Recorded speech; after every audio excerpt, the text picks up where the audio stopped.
Okay, so discussion of the budget, I think, needs to start with the fact that 3 years ago, the board moved the elections to November.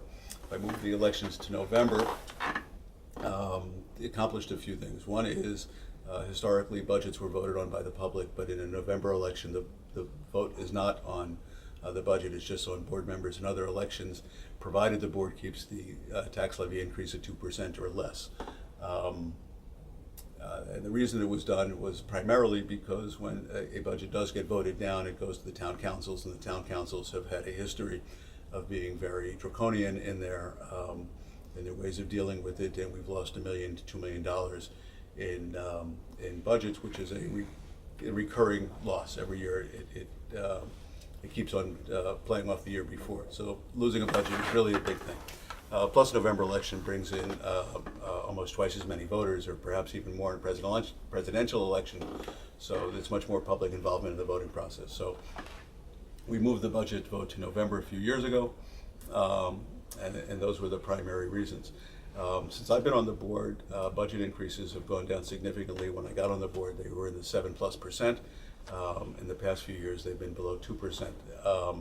There was 1 year, I think they've gone down pretty much every year except for one, and the year they didn't was the year following the governor's slashing of state aid. This past year, the budget increase, I think, was 1.87%. It was about that, and one of the discussions that was had at the board meeting was one or two board members were in favor of going out with a 2% increase, even though the budget called for a 1.87 as far as spending. I was vocally against that, and it's people that want to hear board meetings should perhaps listen to some of the tapes. But it's my feeling that we should not be borrowing from the public.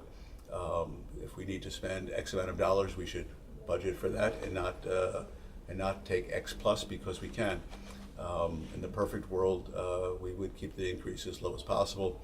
One other thing people need to realize is that the budget is, the great majority of the budget, about 80%, is human resources, teachers, administrators, principals, bus drivers, and all those staff.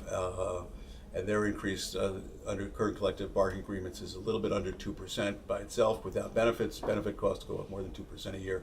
So it's very difficult with 80% of your costs going up above 2% to keep your budget increase less than 2%, but we've been pretty successful doing it.